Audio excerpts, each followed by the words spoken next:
good morning, afternoon, or evening, and welcome to the Bloody Disgusting Network. The following show is just horrifying. Beware.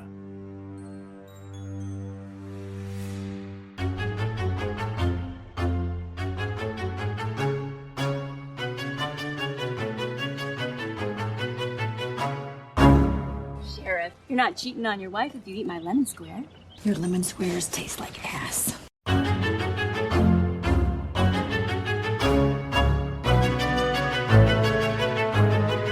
And welcome back to Horror Queers. We're talking fuck me wow.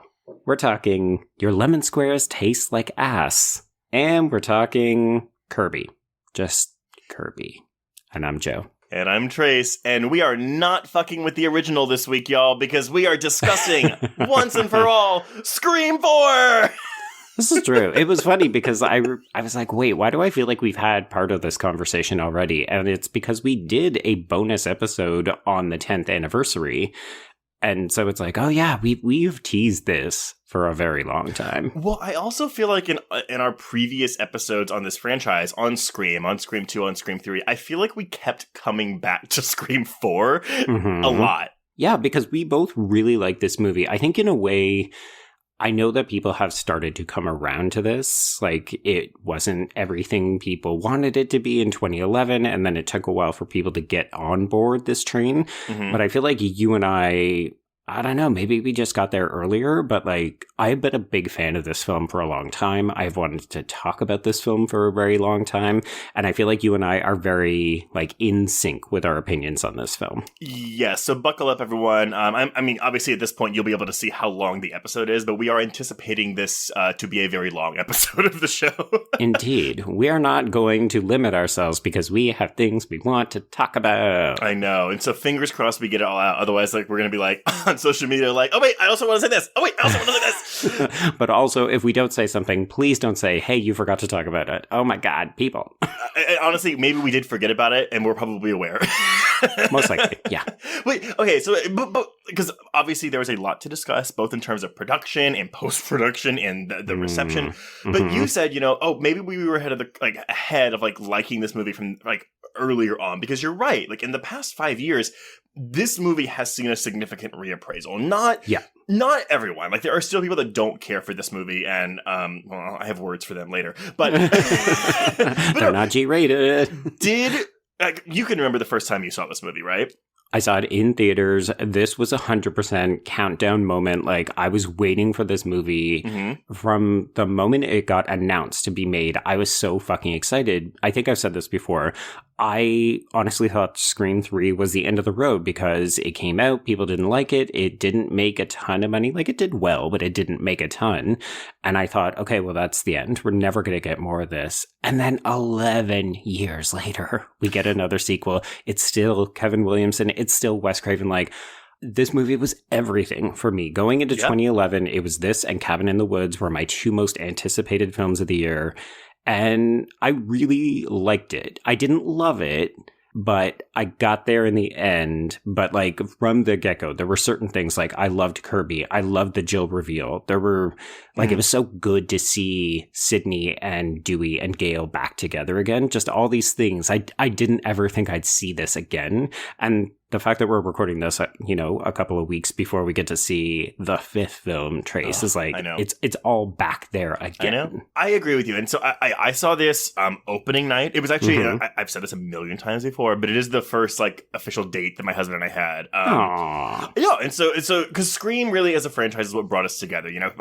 My husband did not like me when he met me. He thought I was a 21-year-old kid who was, you were the worst. I was not great. But our love of horror, and specifically our love of Scream, is really what brought us together. So without Scream, and this sounds really hyperbolic, but I'm being totally serious. Without Scream, we probably would not be married today. And wow. So our first date being Scream 4, I did love it out the gate. Okay. But that being said, I will say that the midnight showing that Thursday night, with a theater that was maybe a quarter full, I anticipated doom. Yeah, didn't get the warm reception you were hoping for, huh? No, and the other reviews are pretty mixed. They were, we'll talk about this in a minute. But I have I have thoughts about those critic responses. Oh, trust me, I did something I've never done before. I went through and I read every single negative review from all of the Rotten Tomatoes top critics, like the big heavy hitters. And I pulled quotes. Oh, we have receipts and we're going to read them on air. And I have names and I have credentials. I was very frustrated reading some of this stuff. But they are so off the mark, some of these people. I had to wonder what film they were watching. Very much so. And for you, because you said, you didn't love it on a first viewing. Have you come around to loving it, or are you still in I really like it, but I don't love it type thing? So this is my third favorite film in the franchise, so it's still 2, 1, 4, 3. Yep, that's my ranking too. Excited to see where 5 comes in with this. But, I think part of the issue for me, I've talked about this before as well, I have an issue with expectations. I go into something, and if I have been overhyped, it is really hard for something to deliver everything I want it to be. It's why I end up often championing smaller films, because I don't know what to expect from them, and then I get pleasantly surprised. Whereas something like Scream, I have so much wrapped up, so much emotional investment in the franchise. So yeah, I went in and I was really excited. And one of the things that really frustrated me initially, and I've come around to, but it still isn't my favorite part of this film, is the Dewey-Gale relationship. Because their chronology as a couple, both real life and in the film universe, was this, I don't know, it was like a Disney fantasy for me. Yeah. And this film, for better or worse, shows them on the rocks a little bit. And every time I watch it, I always just feel like Gale's being really unfair to Dewey. And I kind of hate that it mirrors the fact that they were going through a divorce in real life at the time. It's a bummer. It is. And, and we'll talk about this more when we get into the plot, but there's a bunch of deleted scenes on this Blu-ray, and one of them, and it is, you don't get a bunch more Dewey and Gale in these scenes, but there is one scene. It's right in the beginning after they wake up, and she's brushing her teeth and he's peeing. And they're but it's 30 seconds of them just talking, and he says, I can't go to the book thing because I have this other thing, blah blah blah, and it's just a little moment where it's I would have it's the same way how I feel about I wish in all the films we had more of Sid and Gale together, because that's I feel like that's a dynamic we really haven't fully explored in a post Scream 1 world. Yeah. And granted, hopefully we get that in 5, as that's what the ads seem to be portraying. Right, yeah. But yeah, I do get it. And this is not a perfect film. I know that people have issues with the recently dubbed or formerly dubbed Instagram filter that is over the entire film. Yep, didn't ever realize it until people brought it to my attention, and then, it's hard to unsee now. So thanks for that, everyone. It really is. And granted, I'll get into some other issues later, but it's to the point where I'm you know what, that just is what this movie is. I don't love it because, especially in the early scenes, once we get to the post opening credits, it's very glowy, there are rays of light coming off of characters in this movie. Yeah, everybody's got a bit of shiny face syndrome. Oh yes, some reviews were really quick to point out too about the skin color of Hayden Panettiere and how it looked like she'd just been using a bunch of suntan lotion the entire time. Oh, gosh, because a teenage girl living in California would never do that. Also, relevance to the plot or the critique of the film. Well, hello, welcome back to Hollywood. We love to comment on young women's looks as though it's a value judgment on their acting talent. Yeah, but no, again, warts, and we'll talk about the warts, because yes, there are issues with this movie. Oh, sure. I'm with you. This is still ranked third, 2, 1, 4, 3. It is an A- film for me. And I say that a 4.5 out of 5, knowing... Yeah, same. Knowing the issues, it's just a thing where I'm so in love with these characters, and I'm so in love with this world and being in this world. And also, I've watched, so many different fan edits and, Oh my gosh. I had no idea. I had no idea until we started going down this rabbit hole and was oh, wow, okay. And to me, that almost suggests that there is so much more love for this film because people are tinkering with it to try to get it even just a little bit better. It's not we fixed it. It's not a Last Jedi situation. It's people saying, oh, well, if you actually insert this cut scene here or change this little line of dialogue because Kevin Williamson was once again at the fucking mercy of the Weinsteins. it makes the film just that much better. I'm making little motions with my hand that you can't see. And you are right. And we'll go into this a little bit more in a bit with these alternate cuts and stuff. But yeah, like, y'all, if y'all can find some of these things, like, they're fascinating. Some of them are some of them are not good, but some of them are really good.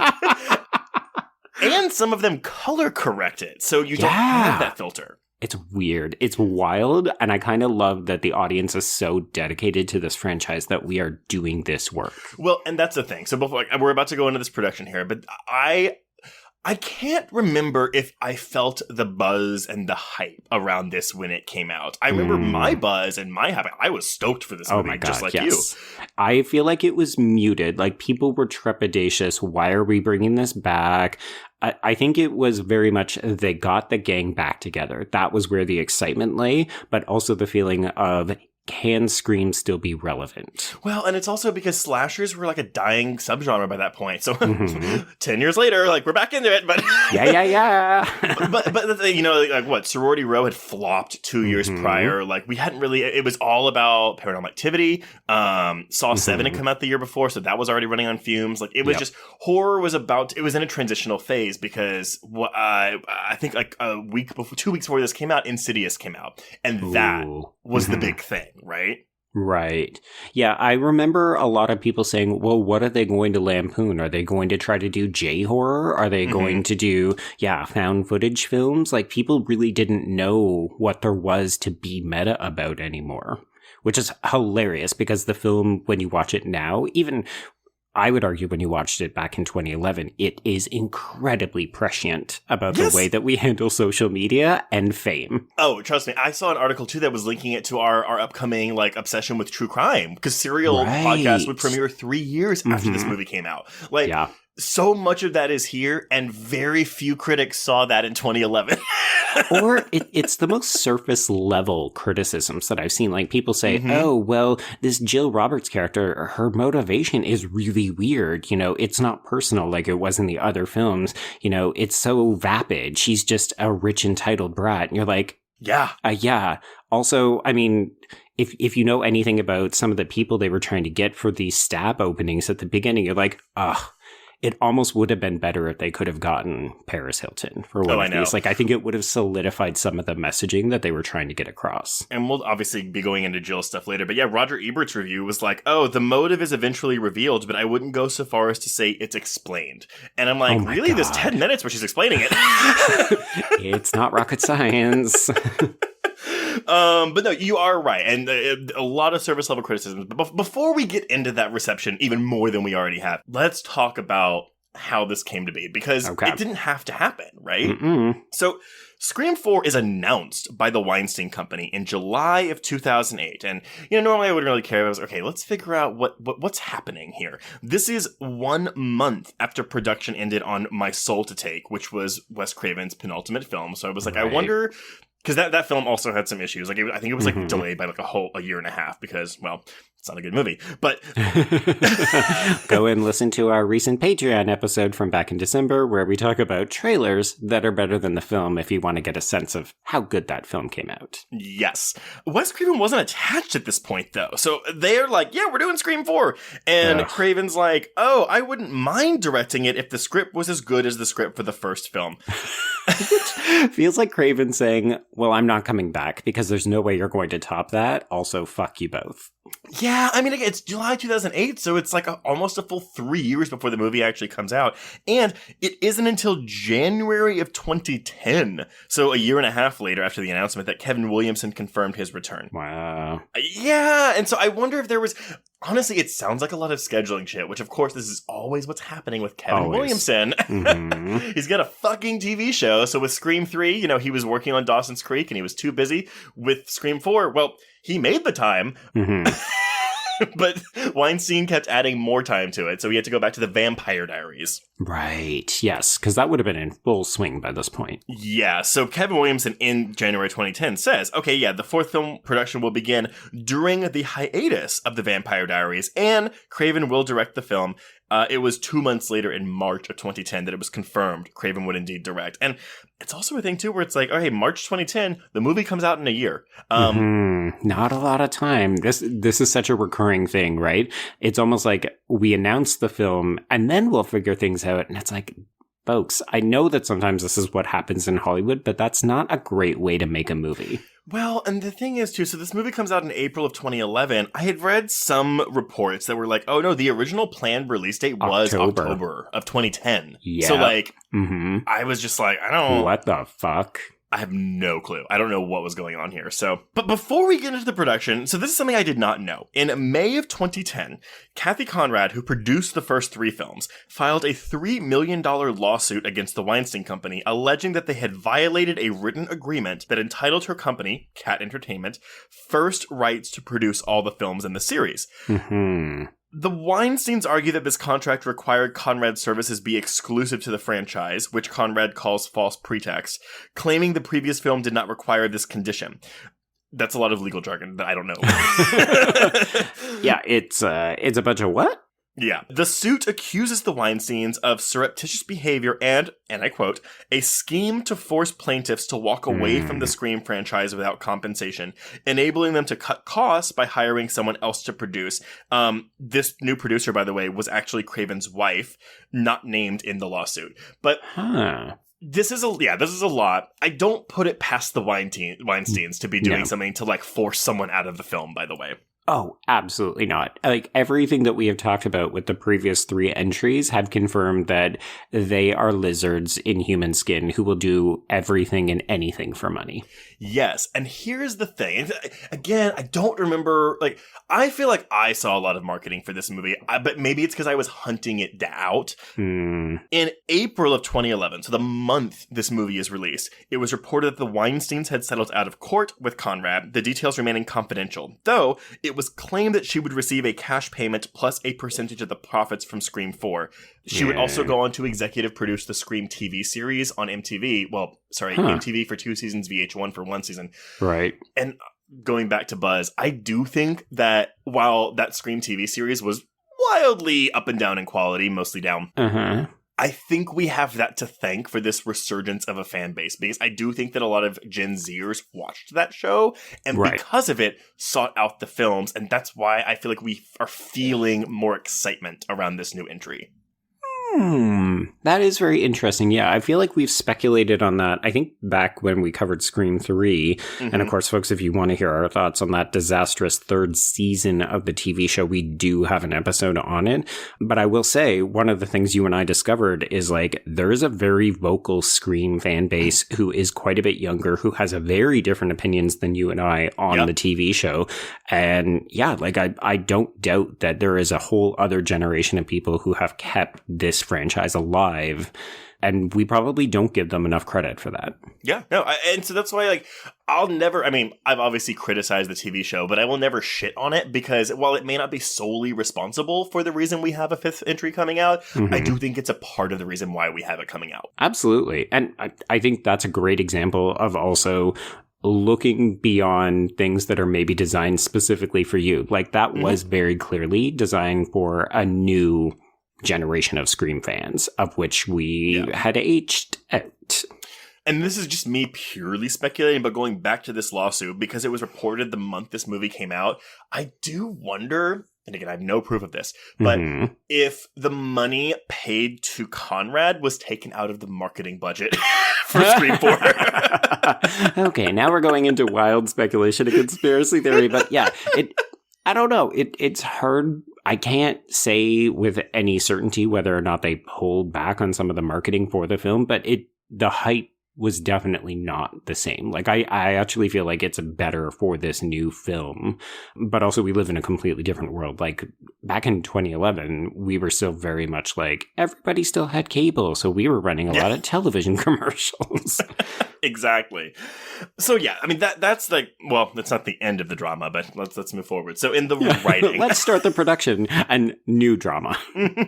So with the writing, Craven had gone on record saying, "Oh, like the endless sequels, the modern spew of remakes, film studios and directors are the butt of the parodies in the film. The main characters have to figure out where the horror genre is in current days to figure out the modern events happening to and around them."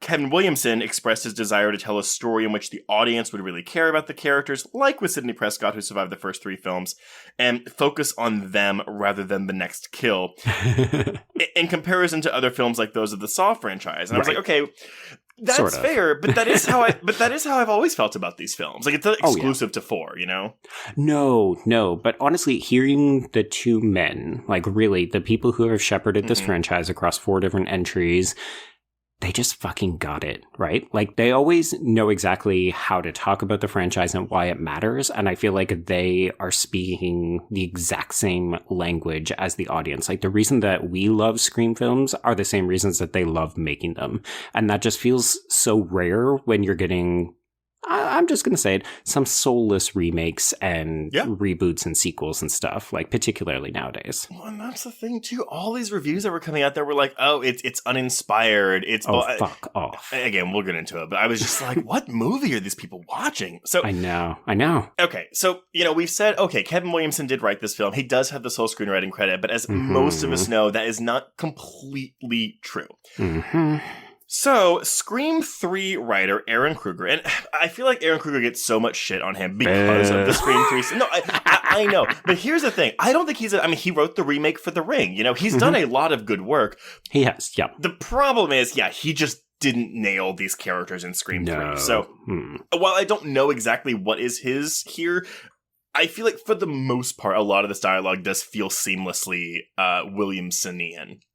Yeah, it feels like a return to form, but there's still a couple of clunkers, and I can't help but wonder, like, okay, which ones of these are Williamsons and which ones are Krugers? And not to say that I'm laying blame on bad dialogue or bad situations explicitly on Kruger. It's not like Kevin Williamson is infallible, but there's certain lines that really pop in this movie, and there are others that just kind of like land a little bit more flat. Well, and I mean, even Craven wrote some lines. Like when we get the reshot opening, when she's like, I have a 4.0 GPA, and like, you're the blonde with the big tits. That's Craven writing. And I love those lines. Oh, it's so good. Okay. So Kruger is brought in during production to do rewrites, but unfortunately, it wasn't just Kruger that was brought in. Additional rewrites were also made by Paul Harris Boardman, and I looked up his credits. So he's a regular Scott Derrickson collaborator. So with Derrickson, he co-wrote Urban Legend's Final Cut, The Exorcism of Emily Rose, and Deliver Us from Evil. Okay. Yeah. Mixed bag a little bit. Yeah, and so again, like basically we have 3 hands in the pot here. I would go I'm gonna assume 60 to 70% of it is Williamson. Yeah, I mean, it's impossible to tell, right? I mean, unless we can talk to Kevin Williamson in the future, then we may not ever know. Please manifest that, everyone. Okay, but I did some more research because I wanted to find like these quotes, and I always thought that this was like kind of a secret. 1 week before the film opens, Kevin Williamson does an interview with Entertainment Weekly, and this is kind of a long quote, so bear with me. Okay. This is what he tells them. Oh, I got in a big fight with Bob Weinstein. God love him. I've worked with the man for 16 years out of my 16-year career. We get in some fights. We're a very dysfunctional family over there at the Weinstein Co. We got into a massive fight creatively, and we hugged it out, and then we moved on. I felt strongly about this, and he felt strongly about that, and then I did this, and that wasn't right.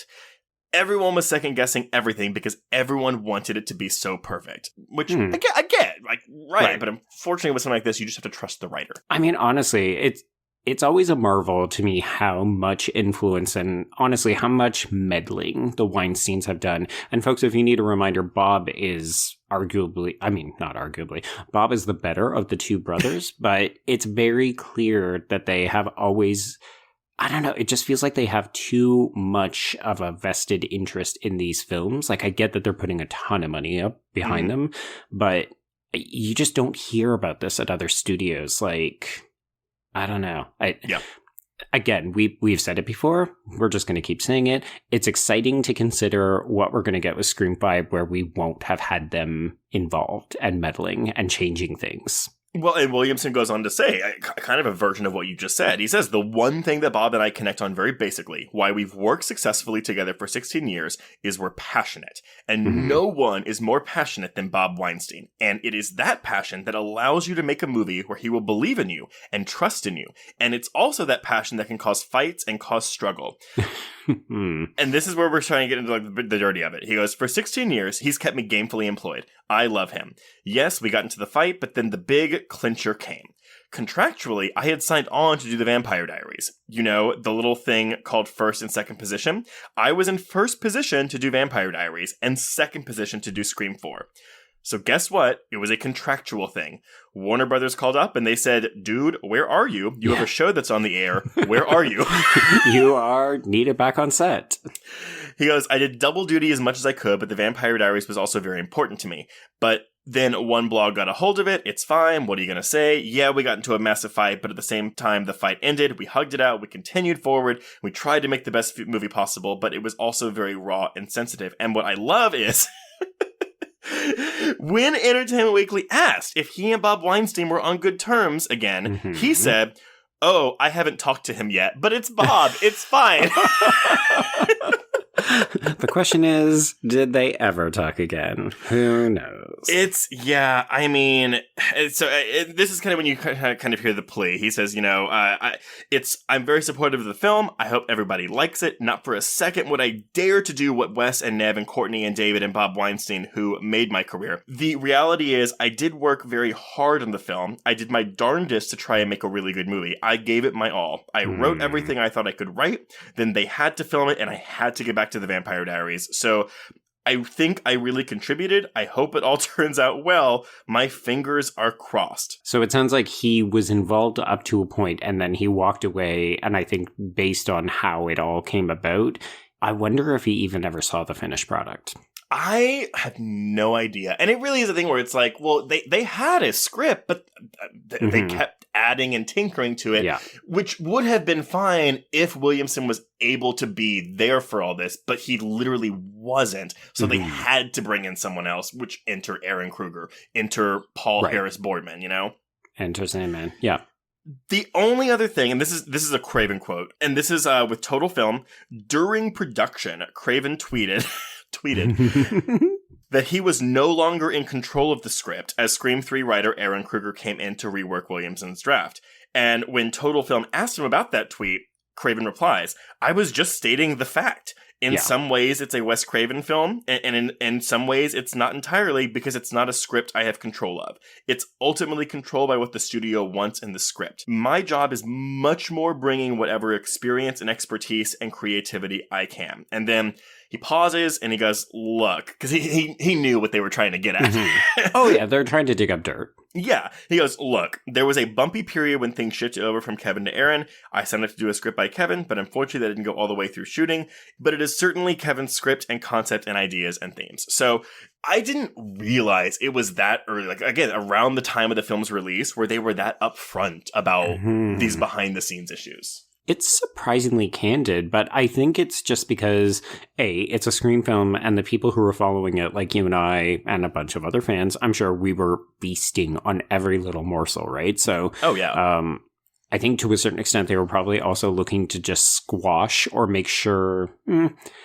maybe give some reassurance to people like, hey, you probably know that Kevin Williamson was involved and then he wasn't, and we're not in a Scream 3 situation here. Like, this is mostly Kevin's script. Wes Craven is still directing. You can take some reassurance that you're mostly going to get what we wanted you to get, but also we're not going to pretend like it didn't happen because the internet exists. Well, and I do wonder if that drama, which again, it's out before the movie comes out, played into some of this reception. Quite possibly. Like, people like, oh, like Treble production, it's like, I'm going to write some of this movie off and just, whatever. I mean, it's shocking to me the number of people who still want to pretend like movie reshoots aren't a regular thing. So, like, you'll hear about them on films, and immediately we all just go to a dark place, and it's like, most films actually have to go back and do some pickups. Like, hopefully you don't want Wes Craven to have to redo entire parts of the opening or entire pieces of a set piece, but it's not that uncommon.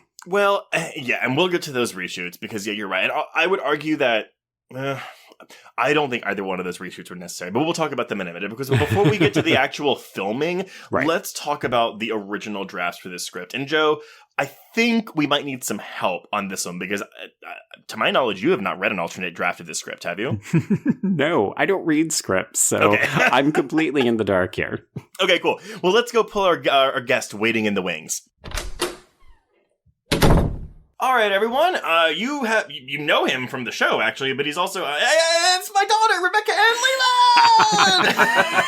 That joke will never not be great. Well, that's funny for it is my husband, Ari Drew. Please, welcome, Ari. Hi, thank you for having me back. It's always fun. Well, why did you want to? Because when we were planning this, you were like, "Can I come on and say something about this movie?" And I was like, "Yeah, sure." So, why do you want to talk about this movie? Well, I feel like this movie has gotten kind of a mixed rap for so long that it just feels nice to stand up for it when I can.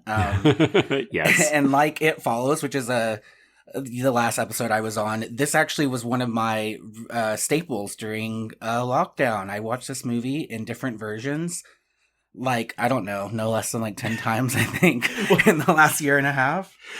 So, and we've talked about, some of these different fan edits. I know you've watched a lot of the how many different fan edits do you think you've seen? There aren't like a ton out there that are fully like fleshed out, I guess. There are like scenes that have been recut by fans. Right. But I probably have seen 3 that are properly start to finish, re-edits of the film. Mm-hmm. Wow. Now, what we've done just now is we've gone through some of the the writing troubles of the production of the film, but you've read a draft of the original screenplay, have you not? Yes, I have. Well, can you tell us a little bit about it? Yeah, so this draft is probably one of the earlier ones, I would think. A mutual friend shared it a while ago, and so, of course, in my marathon rewatching of Scream 4, I read it, and it's really interesting because it is Kevin's, one of his earliest drafts that I think it's a little bit slower and simpler, I would say, than what we get. Do you remember how long it was? 116 pages, maybe? Okay. Oh, wow. Okay. For non-film school people, roughly a good rule of thumb is like a page of a screenplay is about roughly, again, a minute of screen time. And that's the whole document that was that long. So, oh, wow. That's like cutting a couple of pages, probably. Okay. That would have made it the shortest film by far, then. Yes. It does feel short. That script feels really contained, and it is a little bit more reminiscent of 1 than 4 ended up being, which I could see working for some folks in its simplicity, but I also think that there are things that we ultimately got in the final cut that really elevate this film and kind of help it stand on its own.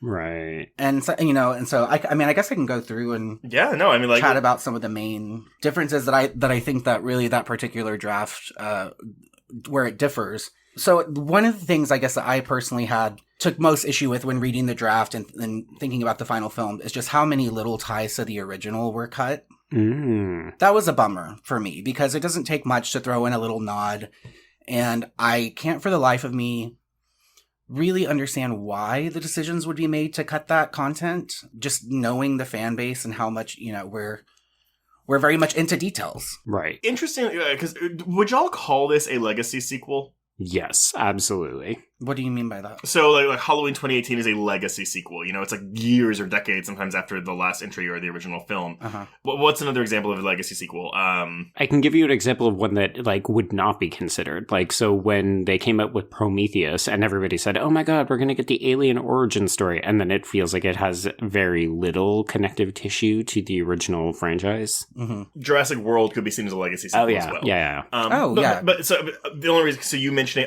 cutting away ties from the first film, why would they cut it?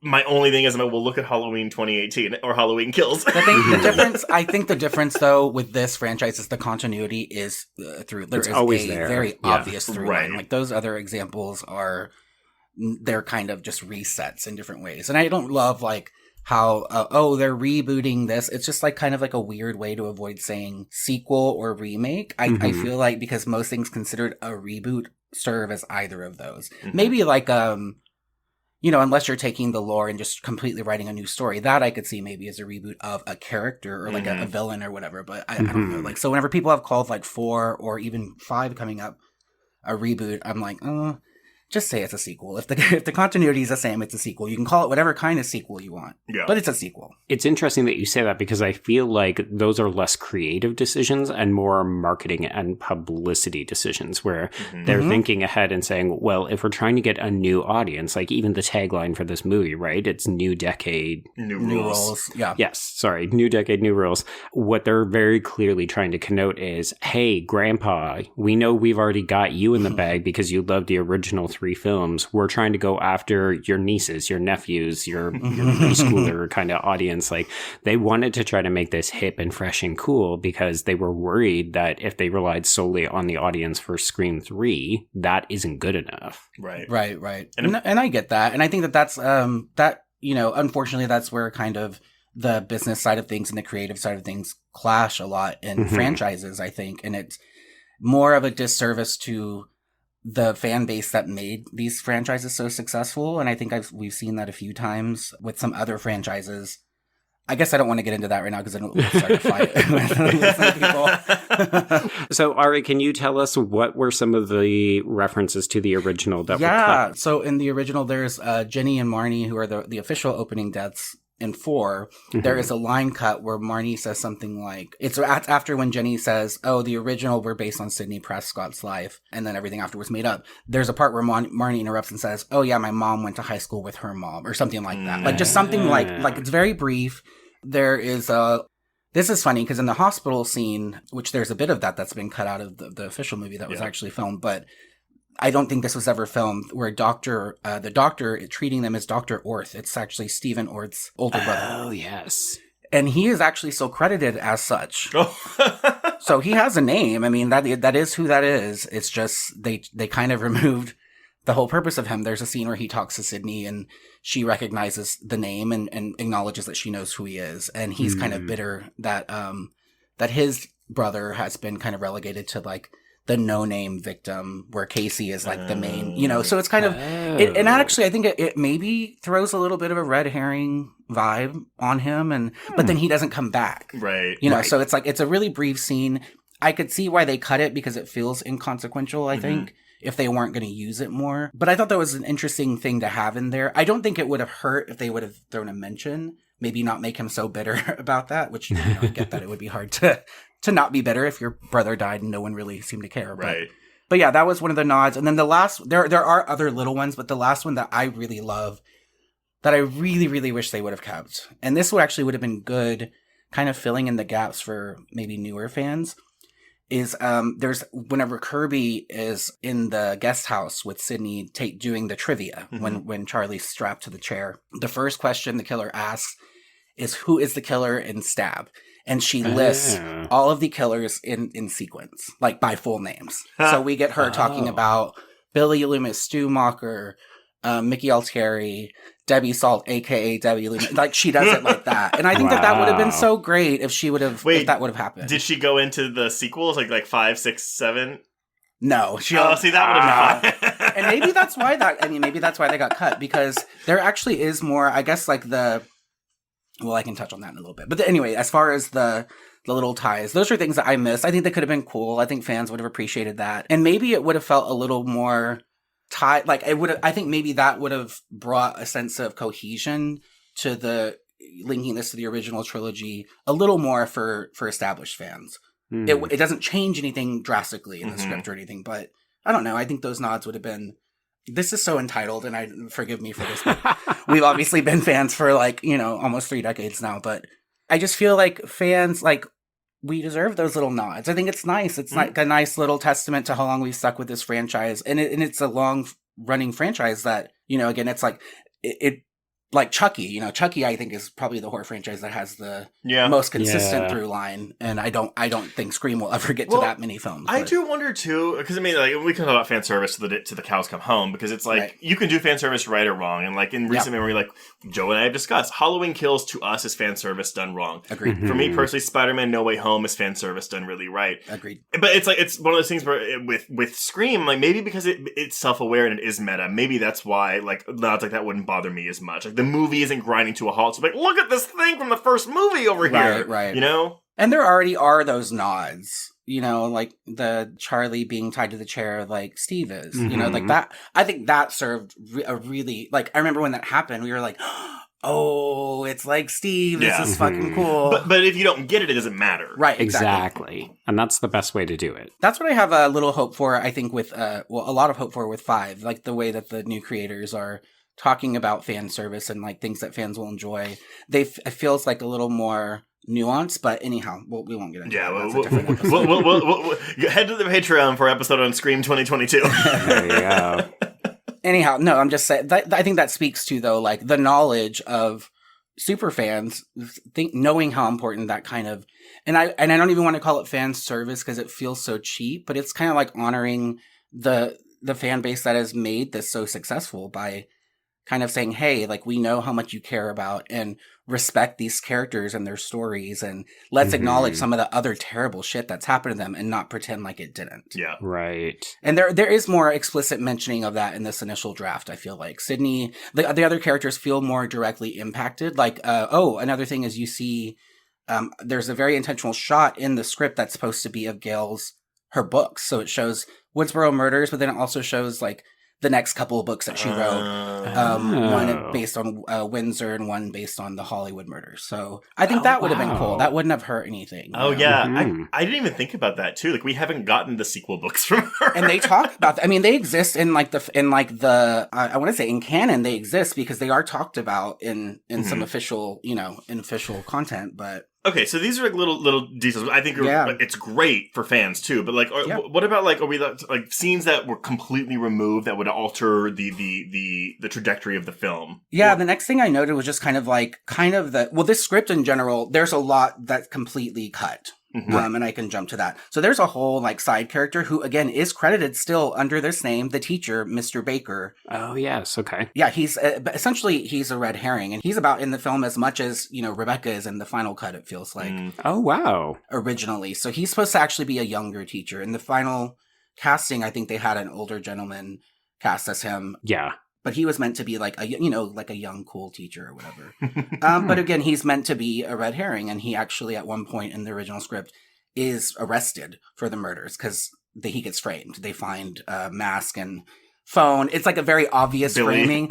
They like find it in his trunk. Yeah. Right. So he gets arrested and then there's like an interrogation scene. Oh, and that's repurposed into the stuff being in Sydney's trunk in the final cut. Yes. Yeah. So that shot where you see that, like, that's essentially what would have happened to him. Interesting. So he's definitely in it. There's definitely a little bit, like, I guess the killer's filming the murders, that is completely different in the final script. That's not in it.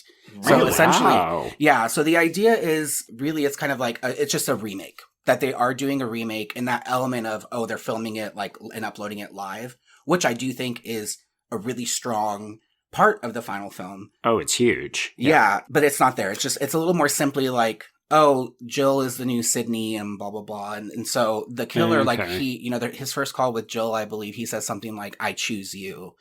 And it's basically positioning her way more obviously as, you are the new final girl, and this is what we're doing. But she's still the killer in the final. Yes, the killers are the same. So, going on the remake thing, though, I do wonder, like, had this been made and come out in 2006, 2007, that stuff would have probably been, like, hit harder. Yeah, probably would have been, and it's not like it's irrelevant now. There's still, but I think contextually, it probably would have had a bigger impact on horror audiences then and been more prescient. Yeah. But there's more Stab 6. So instead of watching Shaun of the Dead, there's a scene. I'm sorry, I'm so invested in like all of the alternative like Stab stuff. I love it so much too. It's so fun. Like I was gonna make a joke about how much I want to see the shitty Stab 5 with time travel. Can someone please just make that movie? Exactly. Sell it to Netflix. I want it tomorrow. Yeah, sell it to Netflix. That's an easy sell right there. So it's they are watching Stab 6 instead of Shaun of the Dead. Yes. And so it cuts to a scene apparently, and it's like it cuts immediately to the screen of two actors having sex and acting very poorly apparently. And so it's meant to be like it. I think the scene would have been meant to play like in a really humorous way, obviously as the Stab scenes do. And so Sydney walks in on Kirby and Jill watching that, and they have an exchange about their franchise, and so so it's brief, and I think it might reading it, it feels a little clunky and it feels a little, in the context of Sydney in this script, who has basically owned her role. And basically, like, she said, like, I've earned, and there's a line where she's like, I've earned the right to say fuck it. Oh. And so she's a lot more like, she doesn't give a fuck. Yeah, she's a lot more like hardened, I think, than what we see. Okay. So she asks them, because they're like, oh crap, Sydney's here, like, this is really disrespectful. She's like, oh, is this the one where Amy Poehler's the killer? And then Kirby's like, well, actually, it's Heidi Klum, but then she has the botched surgery, and then it becomes Amy Poehler. So this is my God. This is like something that would have happened in Stab 6. Also, but we don't get enough about Sydney like acknowledging that film franchise in the books. Like, I would love to see her, like, I mean, I'm sure she doesn't give a shit, but like, I would love to see her like talking about Stab 5. Yeah, because we really only get it in the second film, right? When she's like, oh, it's opening weekend. Okay, I'll just let this go, and then I hopefully never have to deal with it. Well, and she deals with, like, you know, Stab 3. The set of her house in Stab 3. But this isn't her, like, talking about the movies and the content of what they are, you know? Yeah, like shitty horror films. Yeah. Right. And so, that's one of the big shifts that I'm like, that could have been fun if it was played carefully. Because otherwise it could be definitely very kind of ham-fisted. Yeah. Oh, yeah. Another thing is Sydney's call with Ghostface after Olivia's death is very different in tone. And I actually prefer the final cut. Because her answering the phone and just saying, what? It's just, I love that line so much. But this is more like she's very scared and she's breaking down crying. So she is less strong, it feels like. That's interesting. If you said like she seems more hardened in the script than in that scene. She's breaking down over this girl she doesn't know. I read it and I was like, wait, did I miss something? Because it's like her legs failed her and she's crying. And I'm like, that's a huge shift, right? Shocking, but like that's not what we saw. Maybe it's more she's not crying over Olivia's death. It's more so like it's like, oh shit, it's happening again. Yeah, so after, and Charlie's phone and not Trevor's phone is the one that calls them. And that. The big changes around kind of the whole hospital scene, I think, are kind of the most major that would have shifted what they would have had to film, really. Before you say something, I want to ask, because people always complain about the hospital scene, and they're like, I mean the first hospital scene. Oh, I'm sorry. Yeah, never mind. No, we'll get into I'm kind of working chronologically here. So Sydney decides to leave town after Olivia's death. And she and Rebecca have plans to do it. So basically, like, they're all on board. And there are some exchanges between Gail and Dewey and Sydney and Dewey in this cut that I do think are kind of hard to read for fans of the trio, where Sydney is kind of really, really aggressively short with Gail. Dewey Dewey tells her to shut up at one point. It's just a weird shift that I'm like, ooh, I don't know that I would have liked to see this particularly. Yeah, that doesn't seem quite true to them, does it? I didn't think so. And we actually had this talk with someone recently who I believe has also read this, who said, and there's a line where Gail says, I'm sorry, I know this is all my fault because I wrote the books. And Sydney says, yeah, it is your fault. No. I should have known better. And it kind of, they don't really get a moment where they clear the air on that, which is a bummer. Not that I recall from reading, and I did just scan back over this too, but so I was bummed about that was in there, but I'm glad that didn't translate. I prefer how they handled their interactions, where it is clear in the final cut that Gail is jealous of Sydney, and she's thinking about what her career used to be or what it could be, and I think it's done subtly enough that we get it without it having to be so explicit. Well, I was telling Joe before you came in here, like, the one thing I wish that we could get in these movies is more of a Sydney Gale dynamic, because we don't really get that outside of the first movie. And, I mean, again, hopefully we get it in 5 if those trailers aren't lying. But yeah, like that makes more sense that was originally in the cards for this script. Yeah. So one of my favorite moments that's cut that I really wish would have made it, and it would make sense if they had, situated the set right. Yeah. But basically, when they decide to leave, Sydney tells Rebecca to go get the rental car. And then she gets the call in the parking garage. And she gets killed in her car. Her throat gets slashed. And so it's a pretty quick scene. It's not really like it's a little bit reminiscent of the exchange we get, but it's very much its own thing, where she says, instead of saying, you are the message, which I think is more effective. Yeah. He straight up says, tell Sydney that I'm going to kill her publicist as the message. Or whatever. Like, he just straight up tells her he's going to kill her, and then he busts into her window and kills her. So the part that I love is that it cuts to the news scene where the press, what do you call that? The press conference. Oh my God, press conference. Brain fart. And Dewey's answering the questions, and basically the rental car comes barreling through the crowd and smashes into the media van, and Rebecca's body is in the front seat. Oh, that's cool. Which I think would have been cool. That's like, what is that Stephen King book where he kills people by running into the crowd during Christmas? Oh, Mr. Mercedes. It's a very Mr. Mercedes-y vibe. Yeah. Right. That would have been very expensive, though. Yeah. Yes. Yeah. And we're already working with a $40 million budget here. Oh, yeah. We haven't gotten to the budget yet. No, we have not. Oh, yeah. There's also this line. Trace, I included this line specifically. I just copied it. I was like, oh, okay. So this was cut. There is obviously more like prolonged tension with Gail and Judy. I think it plays better in the movie. This line, though, I was like, oh, God, thank God Gail didn't say this last part. So she calls her Deputy Judy, and then Judy corrects her at one point. She says, it's Judy or it's Deputy Hicks, but never Deputy Judy. And then Gail says, got it. Another small thing. It's okay to be in love with my husband, but if you ever act on it, I'll cut your balls off. Ooh. Yeah, see that, like, you can tell that that's supposed to be funny, Trace. I know you're laughing, but I don't actually think that would have gotten a laugh. Yeah, it's too mean. And also, like, I don't know. Like, I feel like it's reading slightly transphobic, right? Like, hey, you're a masculine woman who's threatening my marriage. I will cut you. Yeah, I think that there's something about that. There actually are a couple of things in here that are a little bit like, I want to say Olivia calls Robbie a closet boy at one point.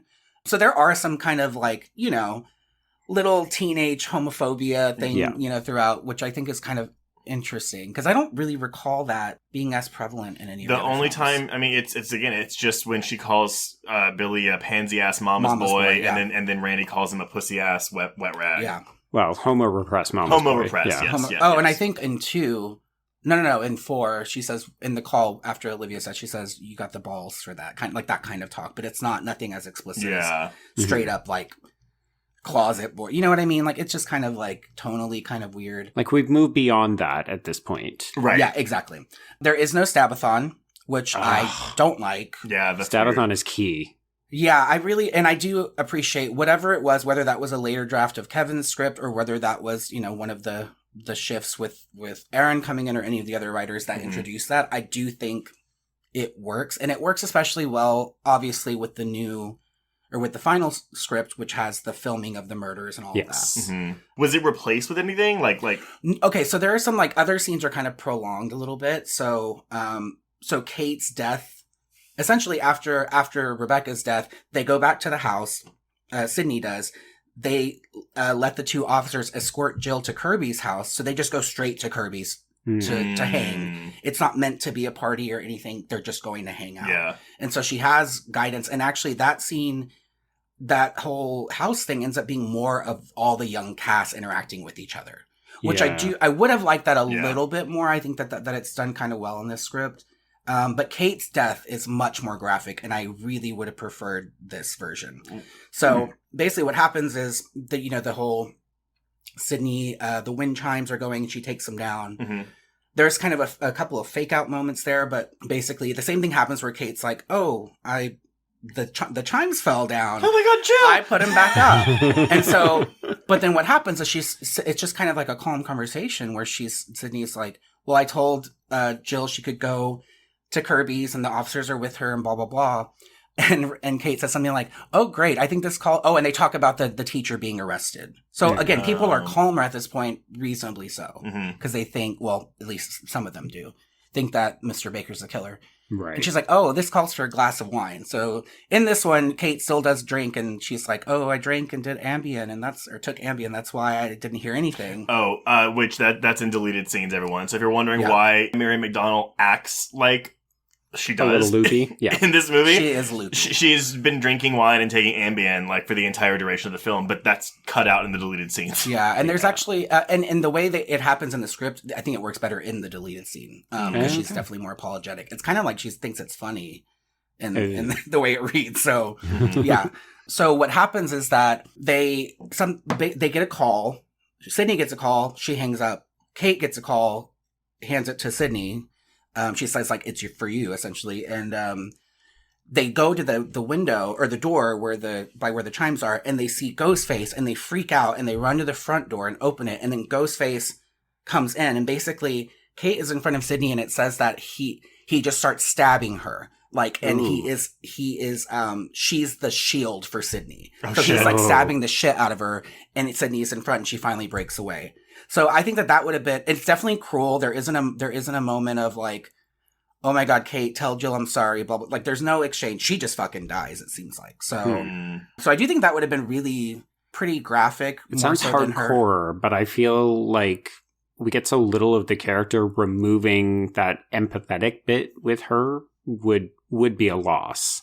I agree. Yeah. And that's how it feels. It feels like she's just another body, and it's just kind of like a drunk person. There is a scene earlier where she gives more background, like on Sydney's. More background is given on Kate. And, you know, she's actually Maureen's kid sister, and, you know, she's the only family they have since Sydney's father died. So they make all those points a lot clearer early on. But, because that's something else, though, too, because her dad died before this movie, which is, right. I think in one of the early drafts, is what brought her back to the town. Or I guess it was like, oh, let's do the book to there. Because it's definitely not this, for sure, but this is the first time, like they state, this is the first time she's been back since her father died. Right. So apparently she didn't skip her father's funeral, but they make it clear that, you know, her father died and she was here and now she's back. Because again, at this point, it's been however many, you know, 10 years since 3?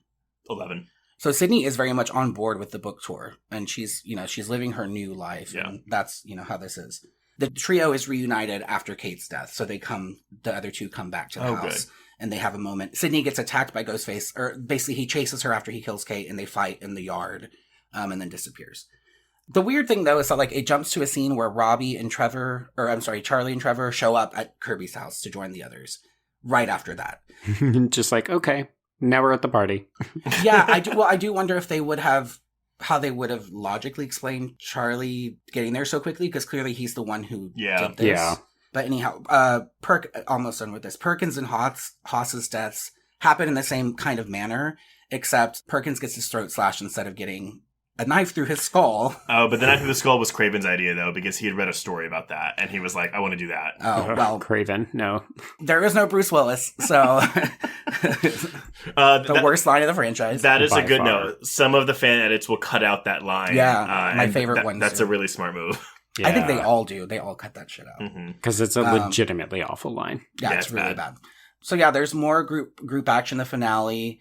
Mrs. Roberts. So the one thing that I do like, this is kind of, and this could have they could have thrown this in the final. So after the killers are revealed, basically they do the same kind of explanation. They're talking about the remake and how Charlie and Jill are meant to be the new Sydney and Randy and blah, blah, blah. And they talk, and then she says, my own mother had to die or something. And Charlie says something to the effect of, yeah, and she's the drunk, you know, whore or something. And he's like, she tried to make out with me once at blah, blah, blah's party. Oh, weird. Or something. So they give like context that not only is her mother like, you know, she's a pill popping drinker, but she also is just like, she's just like Maureen. She's just like Maureen. Yeah, and that's maybe she's a slut, just like your mother. Exactly.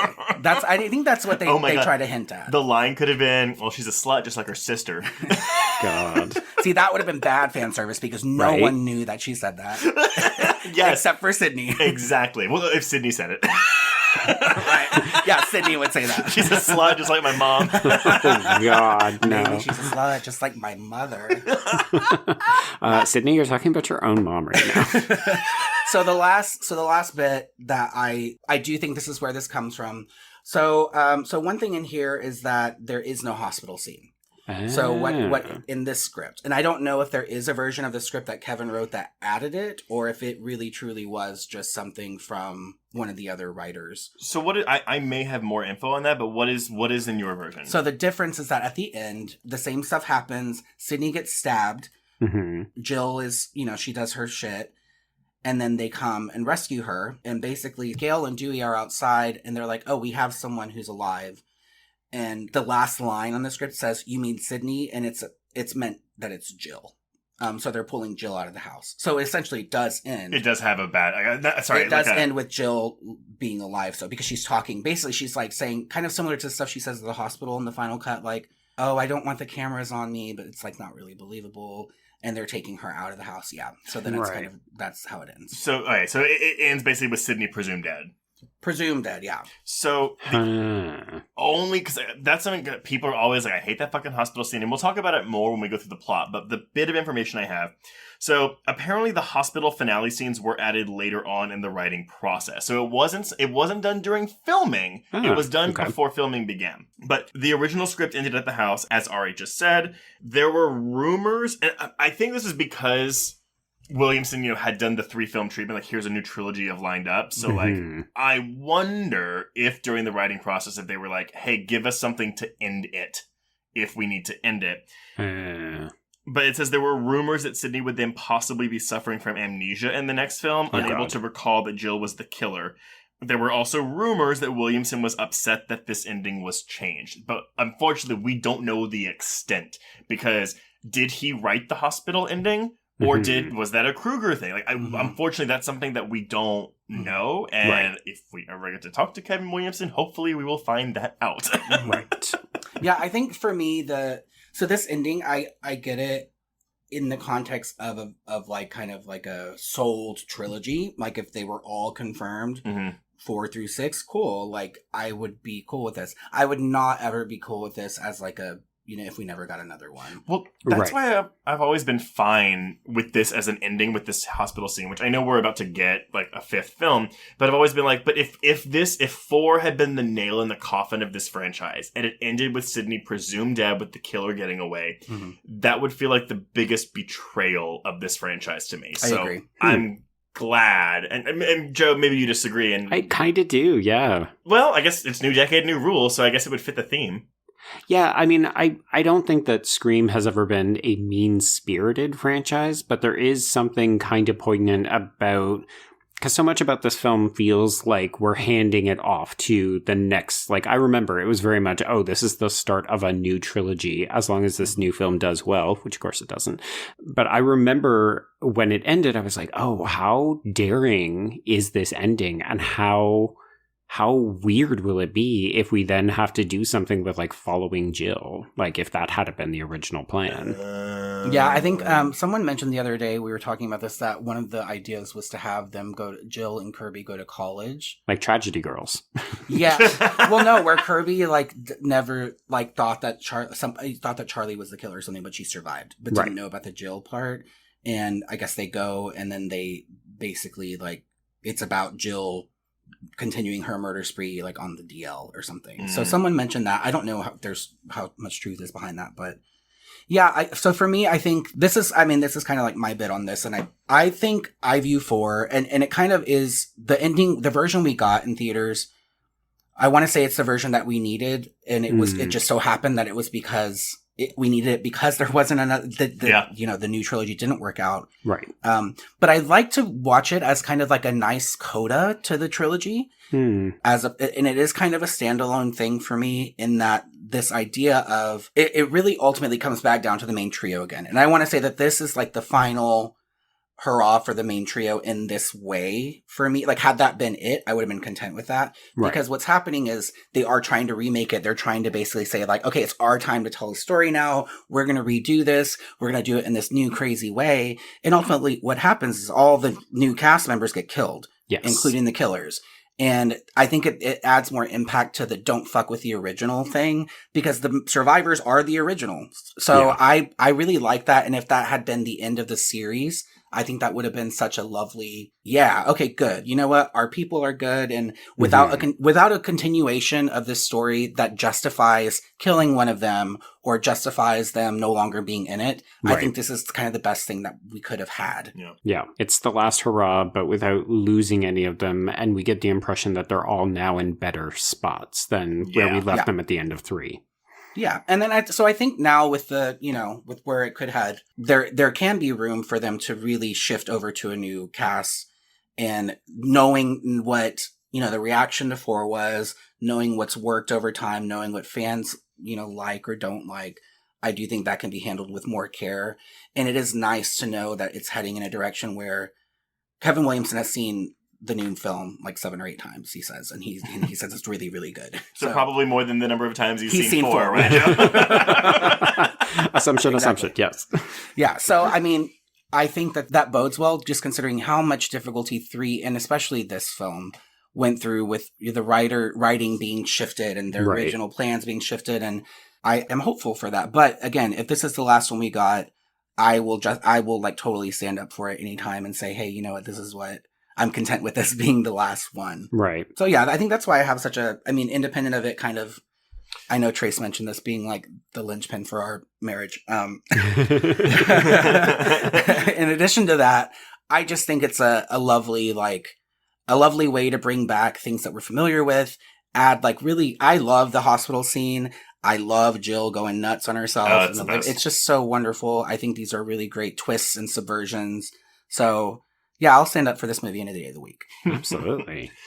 Well, awesome. Well, do you have any final words to say before we kick you out of this recording studio? No, thank you for having me back for this. I know that these are really sacred episodes for y'all, and I appreciate you thinking of me, because this is a really important movie for me, and I think for a lot of us, it's an important franchise, obviously, for a lot of the horror queers following. So, oh yeah. If you could answer one final question, how many times would you say you have watched Scream 4 in the year 2021? Oh, I kind of mentioned this earlier. Probably like 9 or 10. I think it's more than that. Well, maybe. I don't know. About once a month. That I can remember 9 or 10. You need to log them on Letterboxd. Yeah, I don't like to log rewatches, but anyway. Oh, but there's a thing for rewatches. Oh, I know. I just don't like it. It is nobody's business how many times. The only business it is my Twitter followers who watch me like drunkenly rant at 3 a.m. when I'm rewatching things. So, yeah. That's great. Well, thank you so much, Ari. I mean, again, we had not read that script, so it would have been really... The only big difference that wasn't in yours is that Wes Craven does mention on the commentary that before we get the Stab 6 and 7 opening, the original opening was Sydney holding a dinner party celebrating the publishing of her book. She was going to get attacked, and then the movie flashes forward 3 years later. And Bob Weinstein said that was not a good idea.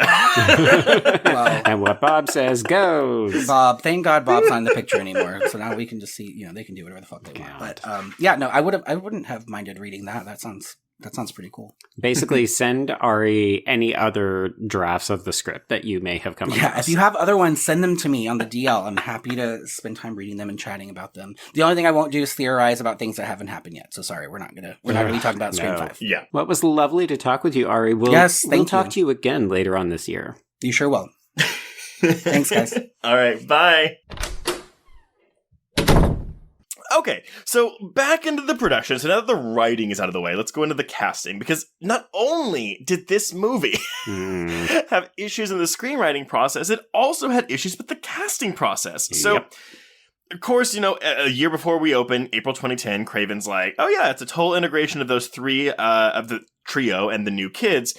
Which, again, I know people have issues with the fact that all the kids are killed in this movie, but that's kind of part of the reason why I like it. I love it.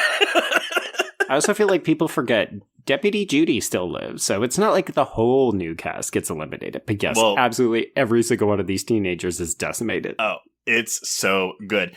Apparently, too, people were like, there was a rumor going around that Jamie Kennedy was going to return. Oh, okay. And in an interview with FearNet, Williamson goes, I would love nothing more than to have Kennedy in the film. However, I don't want Randy in the film. Oh, wow. Specifically because he said it would just completely deflate the impact of that moment in Scream 2. And I support that 100%. As we talked about in Scream 3, it doesn't work having him back. No, not at all. With the casting switcheroo, so first of all, Emma Roberts was not the first choice to play Jill. I did not know this. They offered this role to Ashley Greene of Twilight. That's what I know her from. What else do you know her from? I know she's been in a couple of other low-budgety horror films, and I don't want to talk shit about her because I know that Twilight is kind of like the Star Wars prequels, where it's like, it's just no one's best performance, but I cannot imagine her in this role. I mean, we say that, but honestly, I don't think people could imagine Emma Roberts in this role, because at the time, all she had done was Nickelodeon stuff. Right. Nevertheless, that was a new bit of trivia that I did not know. Mm-hmm. So the two big ones, and we have our big female adult cast members.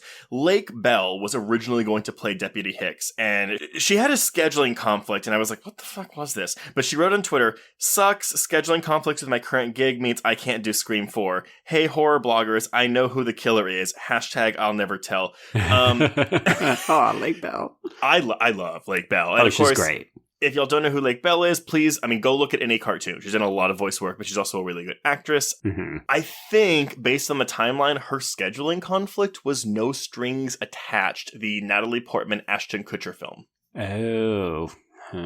Actually, I'm making a disparaging sound. That film was a success. So she probably made a better financial decision. Probably so. Again, who could have thought that she was, well, I was going to say, could have done Scream 5 and 6, but whatever.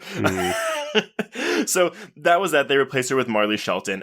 Again, my issue there is, those are two very different actresses. Yeah, just different tones, different vibes. Different looks. But I do wonder if Lake Bell would have, because, Marley Shelton, she does the wide-eyed, because she's the red herring.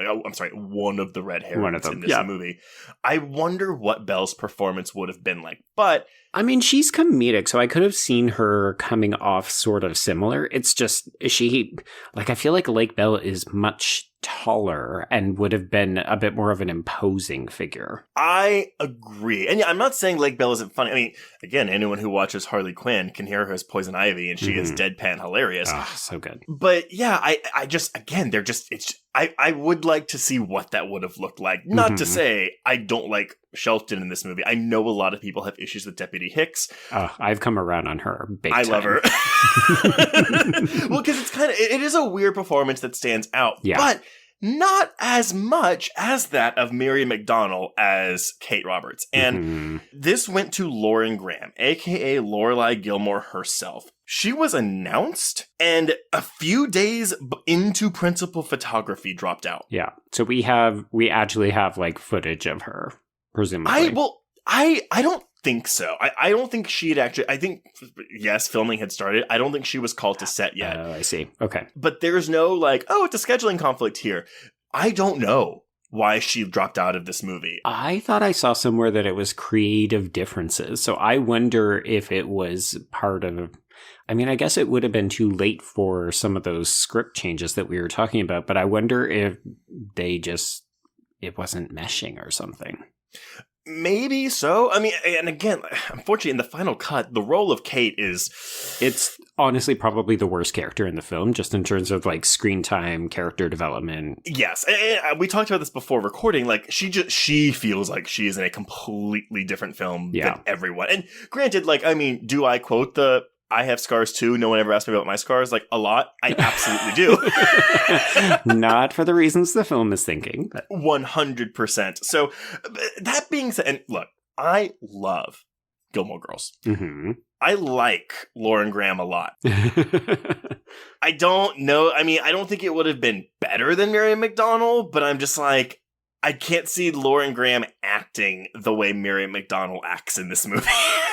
No, it's interesting. I think the maternal aspects would have definitely still been there. I'm trying to envision her character from Zoe's Extraordinary Playlist, because I feel like that's maybe the closest we would have gotten.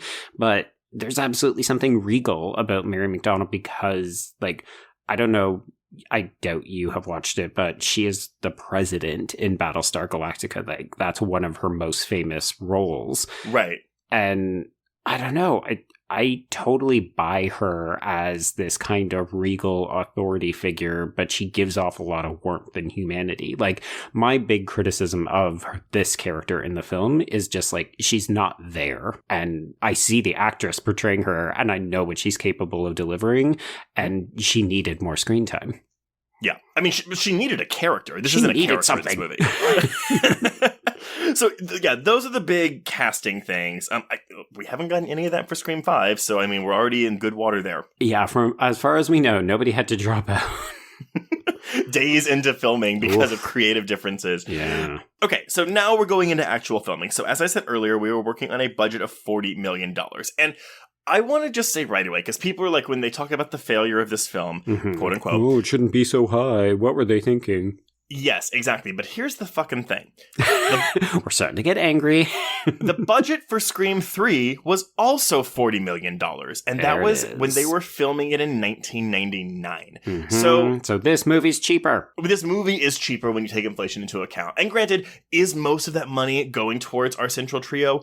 Yes, probably. Probably so. And Wes Craven, and probably Kevin Williamson. Mm-hmm. Yeah. Nevertheless, people are like, oh, that's don't give a slasher $40 million. I'm like, okay, but they did that already, and it made money. Mm-hmm. So I really hate that argument. I'm also like, dude, give me a $40 million slasher. I'm fine with that.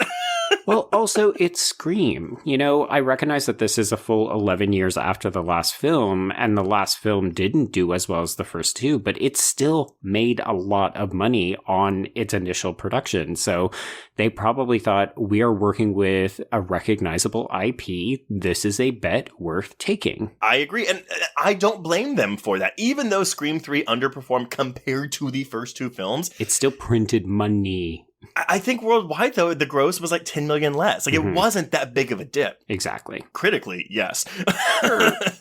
For more on that, please go listen to last year's episode on Scream 3. There we go. All right, so principal photography begins on June 28th, 2010 in Ann Arbor, Michigan, and it was scheduled to end on September 6th after a 42-day shoot, but instead concluded on September 24th. So it went on for almost 3 more weeks. Ooh. I am wondering if that was also when Kevin Williamson was called back to the Vampire Diaries. Maybe, yeah. Okay, so end of 2010, we're now into January 2011, a mere 3 months before this movie is set to come out. After test screening in January of 2011, Craven and Weinstein did not think 2 scenes played well for the audience, and this would have been the opening sequence with Amy Teagarden and Britt Robertson, as well as the parking garage sequence with Alison Brie. Interesting. I remember this was announced. They all returned to Detroit in late January and early February 2011 for 4 days of additional shooting. Craven did write a lot of the dialogue in these scenes. Yeah, because Williamson wouldn't have been available. Yes.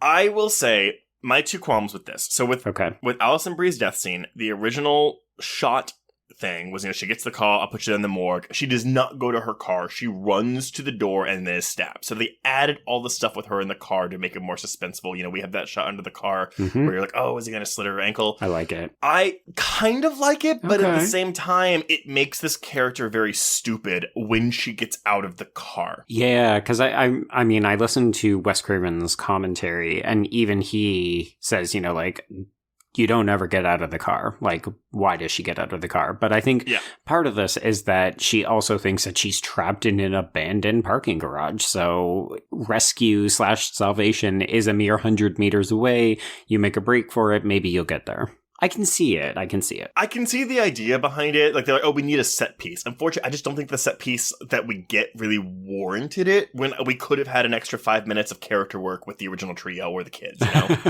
Oh, but you're thinking of this the wrong way. We need sensationalism. We need death. We need gore. We don't want characters. Well, less making sense to me is the switching of this opening scene. And this may be my polarizing statement, because I do prefer the originally shot opening for this, in which Amy Teagarden dies first and Britt Robertson dies second. It is It's quite a bit shorter, yeah. Well, and we don't get the garage callback. Yes. My thing is, I think it's scarier. And maybe it's because I've watched this alternate opening without the score, because that's how it is on the Blu-ray. P.S. The fan edits do incorporate the score back into this, so you can go see it there. Yep.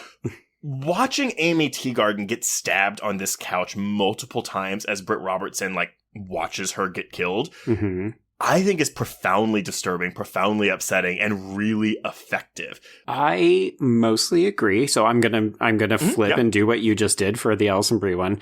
I mostly agree. I feel like it makes the Britt Robertson character look really stupid, because she thinks that it's just play acting and there's blood going everywhere on this couch, and you're just like, girl, that you're watching a murder right now. Come on.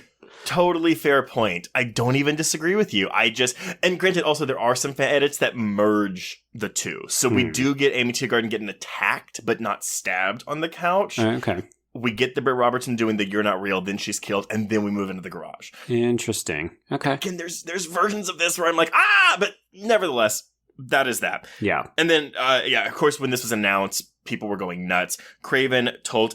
Entertainment Weekly was really on this shit. Everything Scream. Entertainment Weekly. We're on the scene. In February of 2011, Craven told them, they're not reshoots. We had a couple test screenings, and we saw 2 scenes where they had moments you could add to, and we just saw a spectacular opportunity. Bob Weinstein told Wes Craven, you go to your dark side, and I will give you the money. And... that's what it was. I mean, here's the thing. They very much are reshoots. This is Wes Craven doing damage control, but I also don't doubt the fact that they looked at it and said, can we make this scarier? Can we make them proper set pieces and extend them out a little bit? And yeah, the Weinsteins gave them a little bit more money and they went off and did it. Yep, that's exactly it. Okay, so now let's finally, almost an hour and a half in, get to the release of this film. Oh boy, here we go. Okay, yeah, I know. So...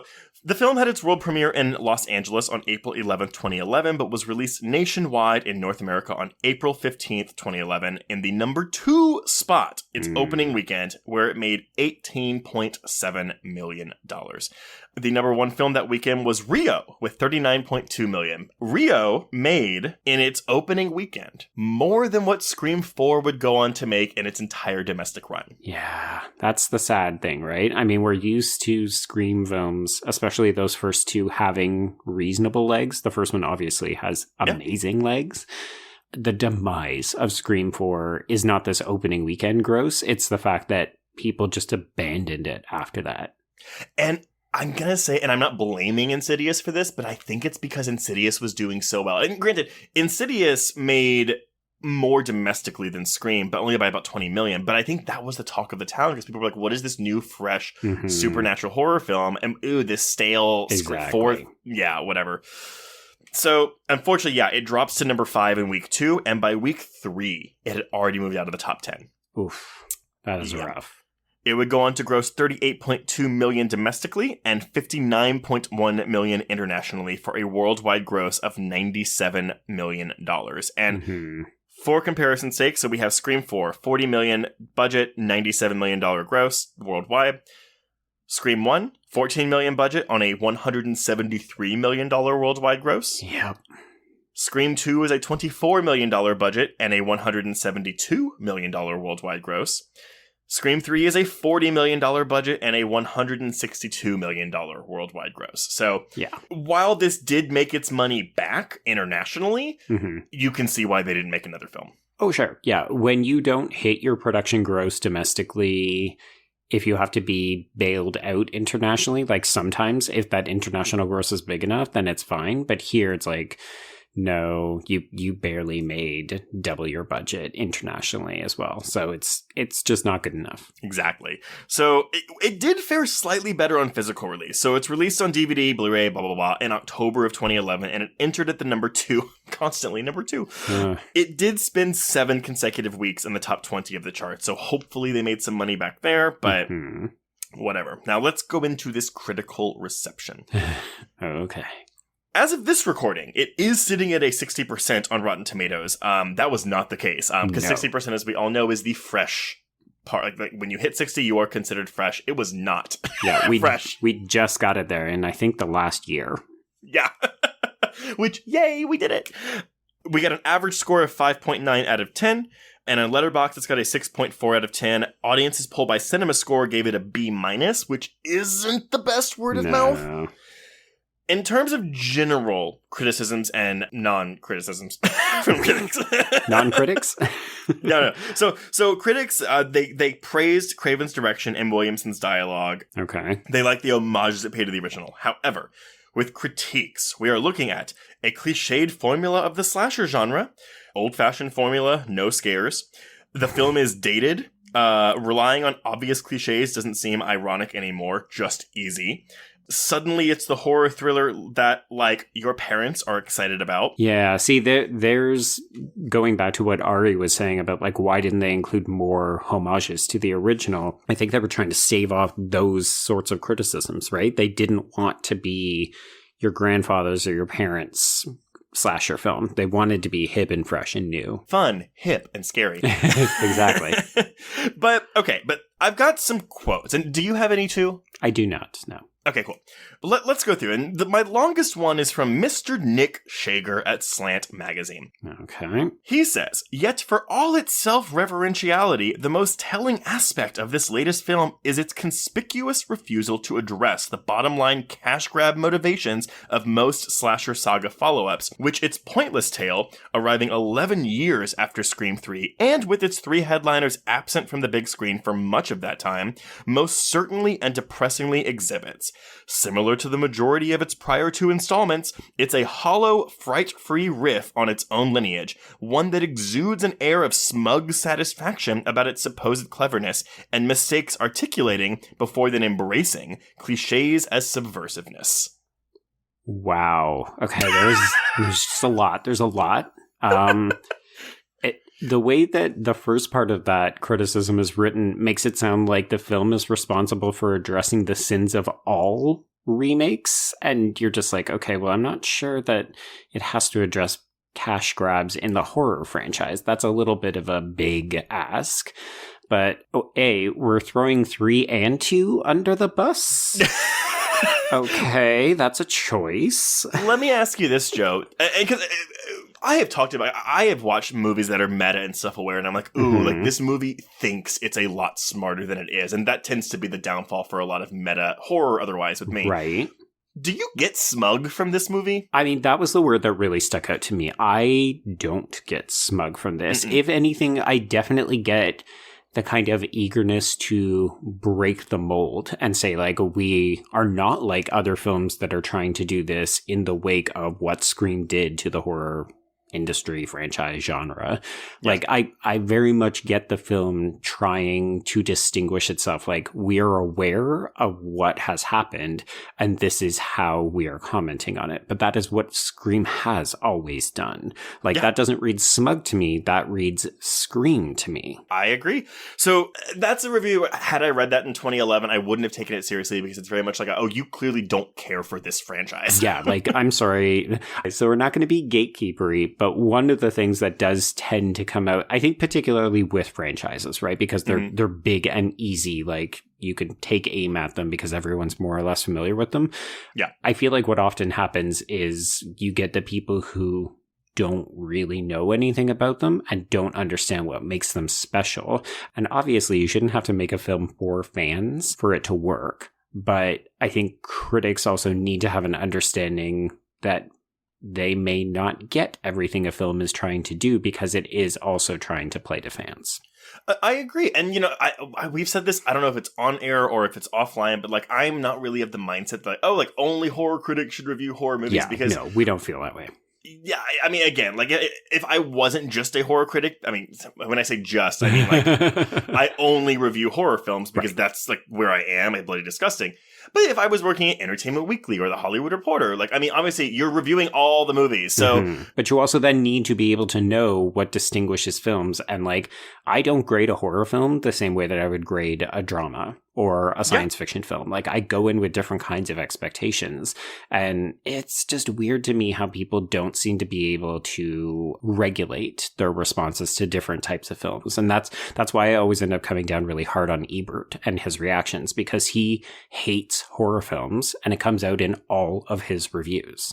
Well, then we have, let's talk about people that haven't done their homework. Mr. Wesley Morris of the Boston Globe, who... He's talking about Woodsboro at first here, and he goes, Sydney is one of the strangest characters to appear in an American movie. Oh my god, what even is that sentence? Wait. She continues to come back to this bloody primal scene, meaning Woodsboro. And every time the death toll rises, she can't believe it's happening again. Joe, how many of these movies take place in Woodsboro? This would be the second out of 4. Exactly. And then he goes on to say, Williamson appears to be at a loss for what he'd like to say with a 4th Scream beyond cking. What? Oh, yeah, I know. There's a big speech at the end about how dirt cheap fame has become in 2011. It sounds desperate nonetheless. You'd believe it a lot more were it delivered by a Kardashian. So tell me you missed the point of the film without telling me you missed the point of the film. It is... so that's one of the more, like... Like, you just didn't get the film. You're a fucking idiot who tried to review it. Got it. Okay. Then we have like silly ones. Oh yeah, so Todd McCarthy of The Hollywood Reporter talks about Kirby, Hayden Panettiere, and goes, "She is the hottest film nerd ever seen on screen, even if the lively actress playing her looks to be covered in an alarming oversupply of orange suntan spray." This is in a review for The Hollywood Reporter, talking about an actress's appearance. Yeah, honestly, that's very where we were at. Probably not even in 2011. Like, you could probably find a couple of reviews from last year that are going to be talking this way. But wow, does that ever lend itself to the people who say, oh, well, critics are immaterial? Because it's like, dude, what the fuck does that have to do with anything? Like, her appearance has no bearing on the success of the film. Also, the filter does add to her sheen. So it doesn't help, admittedly. I already mentioned about Ebert. He said that the motive wasn't explained, but he also takes an issue with this. The girls go through the whole movie acting as if they're not about to be stabbed to death. The actors do what they can in a film that doesn't care about human insights. The characters are almost preternatural in their detachment. If you were embedded in events like these, wouldn't you be paralyzed with panic? And to me, I'm like, well, you're also missing the point because these are teenagers who think they're above it all. Or that they are not actually in any kind of danger. Like, I've known a lot of people who take issue with the idea of a stabathon. Like, why would you hold an event like that when there's a killer on the loose? And because teenagers think that they will never be attacked, right? Like, they don't have the self-preservation. But also, most of those teens don't think they're going to be killed by a killer because they don't have a connection to Sidney Prescott, where all of the murders seem to be centering around her. I mean, to make this timely, look at the fucking pandemic and how people don't care about what's going on unless it starts affecting them. Yeah. Like, that's the issue there. Yeah. I mean, the other thing I think that people sometimes forget is that this movie takes place over less than 48 hours. Like, there's a very little time. Most of the characters don't even know about the other murders that have happened because they're happening in a different geographical location. And it's not like they're doing a massive press release and saying like, hey, 2 more people have been murdered. You should go home. Yeah. I have a couple more. I'm just going to do one more because it's also just, it's a person that shakes your head. I constantly disagree with this person. It's Kyle Smith of the New York Post. And he says, occasionally there are satiric thrusts that are about as effective as being stabbed with a ballpoint pen. Nobody reads anymore. Everybody wants to be famous. People spend too much time on the web. Correct. Yes. Yeah. Parts of the script seem like Junior Aaron Sorkin blasts at that awful internet, which people so unfairly used to say mean things about Aaron Sorkin and this film's creative team, director Wes Craven and writer Kevin Williamson. Huh? This is just silly, someone says, and this is, of course, Jill marveling at Sidney still being alive. Oh my God, I love that line now so much. So good. It's so good. But he goes, admitting it doesn't make it less true. And then in a parenthetical, he says, on the other hand, having someone tell Campbell your ingenue days are over is just mean. Nev, bless her, remains touching in her ineptitude. Nev, not Sidney, Nev Campbell. She is still convinced that the way to play extreme stress is to squint slightly. And here I give you yet another drinking game. Wow. Okay, so once again, we're now addressing this as people and not characters. So we're removing it. I mean, you could... Yes, I have seen people say, oh, well, Nev Campbell, she always does the weird neck thing as Sidney. You know, like, these are artistic choices. You can say you don't like the way that Nev Campbell does this character. I don't think it's mean to have a fictitious character who is obviously very jealous of Sidney say that her ingenue days are over when she's literally trying to kill her and take her spot. I don't think that's mean. I don't either. It's just it baffles me, and I'll confess that I think I'm probably guilty of this myself at times, but it's weird how certain critics will latch on to weird, inane details. Also, the referencing of Aaron Sorkin as though Kevin Williamson has not always done dialogue that is witty and self-referential and meta and, you know, very speedy, like... You don't need to reference Aaron Sorkin. You can just say Kevin Williamson. Yeah, but why? Because this is a silly horror movie that is beneath critics sometimes. Yeah, and welcome to the New York Post, where we'd rather talk about Aaron Sorkin. Kyle Smith always comes across as a huge douchebag. So I just like, I just look at his blurb on Rotten Tomatoes. And I'm like, oh, it's a green splat. Shocker there. I love to have certain critics where I'm like, I just look to see what you gave a film, and I will be the complete opposite because we are not in sync. But okay, we're almost done. So let's move into some positive stuff. And I didn't pull quotes from positive reviews because that's going to be our job today. But yeah. Scream 4 was nominated for a Teen Choice Award for Best Horror Movie, but it did lose to Paranormal Activity 2 because that's what the public was eating up at the time. Okay. And as we mentioned earlier, in the year since its release, many have credited Scream 4 with foreshadowing the effects of social media on today's youth and the extreme lengths they would go to achieve internet fame. Mm-hmm. And I pulled 2 articles that I found, and both of them were written earlier this year in 2021. Oh, actually, it was for the 10th anniversary of the film because, yay, y'all, we're celebrating 10 years of Scream 4. But no, so one is from Brian Kuiper for Bloody Disgusting that says, bet you didn't see that coming, why Scream 4 may be the best film in the franchise. And he does go on to say, he comments on how Craven and Williamson saw like the seedy underbelly of social media and like things like that, and how the deconstructing of the nature of fame in an age of Facebook, Twitter, blah, blah, blah, like, and how it was scary. And unfortunately, a lot of critics did not believe that nor see that at the time. Yeah. But another article I found that I thought was very fascinating because it shows a critic revisiting their review and saying how they were wrong. And this is from Jermaine Lucier for Gizmodo. He wrote an article for Gizmodo called I've Been Wrong About Scream 4 for 10 years. And it was it was discussing his review for Slash Film back in 2011, which he gave it a 6.5 out of 10. So he didn't dislike it. Right. But he maybe got a little bit more positive. Oh, he loves it now. He's like, it might be the best film in the franchise. Okay. No, but he goes on to say, so now watching a film about a killer who hopes to murder and lie their way to becoming internet famous seems shockingly plausible. 10 years ago, maybe a little bit less so. But now you can see that kids do want to be famous for doing nothing because so many of them have been able to do just that. In 2011, it wasn't as widespread. Right. The only other thing I wanted to pull from him, and this is because it was a critique that I saw in a lot of reviews, was that Scream 4, quote unquote, isn't scary. Oh, that old criticism.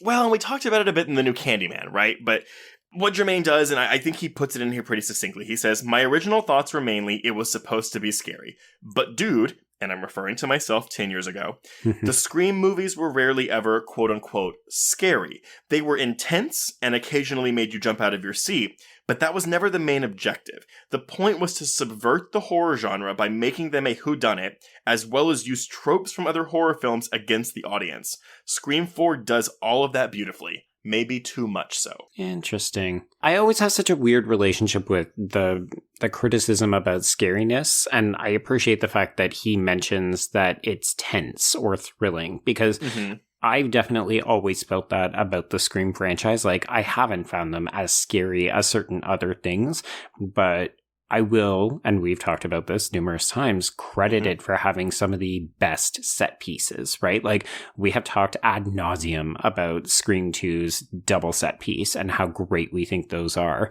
Do I find it so scary that I'm looking under the bed for Ghostface? No. But do I think about that in the pantheons of like great horror set pieces in contemporary cinema? Absolutely. And that's the thing too. I mean, yes. Yes. Just yes. But I have gone on very long because, again, all of this stuff, I feel like we're trying to like validate Scream 4's existence after what, has been 10 years of people shitting on it. And I will say that, years ago when I saw people start really talking about it and I saw these think pieces coming out, it felt so rewarding as a fan to be like, yes, people are finally starting to get it. Yes.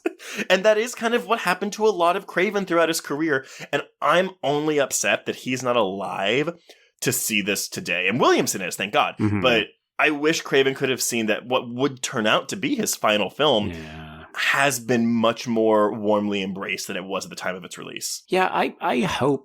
Listening to him on the audio commentary, which was done, I gathered, about a year after the film was finished and released, he definitely sounds proud of the film. So at this point, he would have known that it was a financial failure, but he still very clearly is happy with the finished result. I think there are a couple of things where he's like, I couple with whether we could have done this differently or that was a change.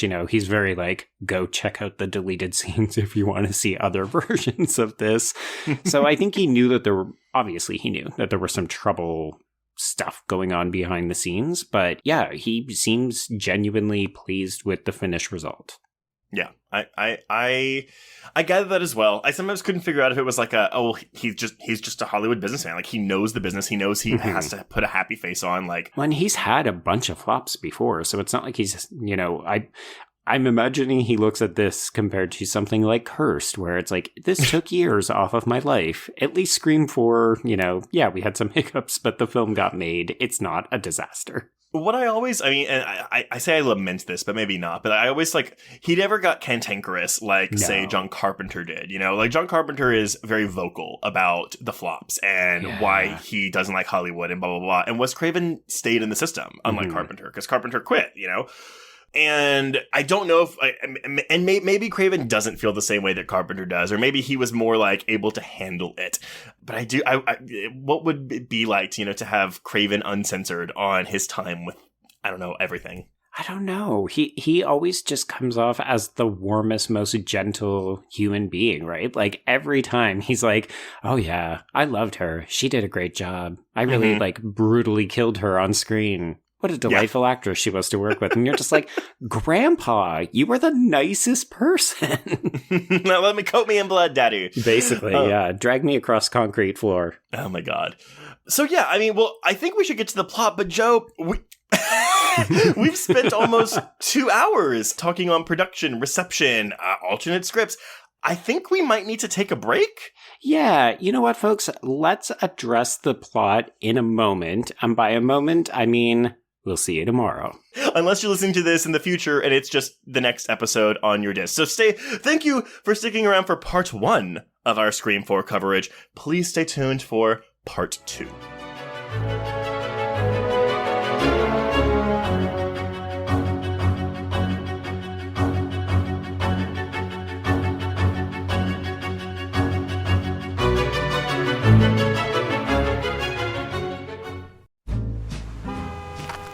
Atlas Avenue, a long stretch of road that encompasses everything the city of Kennett Heights has to offer. Neon lights, traffic, crime, the hustle and bustle of everyday life, and the craziest of characters. My office was above it all. My name is James Locke, and I'm a PI. Hello, Mr. J. How the hell you doing today? Good, Edith. Nearly every year I have a new case. New people to meet, new clues to discover, and new problems to solve. But I do it the old-fashioned way. No technology. Nothing post-1950. Hell, I don't even listen to podcasts, but you should. Atlas Avenue Beat is a spoof of the film noir genre with goofy characters, tons of wordplay, and non-stop raunchy humor. There's also 3 whole seasons out right now with more on the way. Just search for Atlas Avenue Beat wherever you listen to podcasts or visit us online at bloody.fm. Hello, I'm Shelby Scott, the host of Scare You to Sleep, a podcast where I tell you spooky bedtime stories full of creepy sound effects and music that is soothing yet unsettling to help immerse you into a world of horror. This is a show for those of us who have realized horror can be a strange but relaxing escape from reality. Speaking of escapes, sometimes I lead you through guided nightmares, like a guided meditation, but instead of flowery meadows, I take you on a journey through your own personal nightmare. So come get lost in the terror with me. Listen to Scare You to Sleep wherever you listen to podcasts, or find us online at bloody.fm. Sweet screams.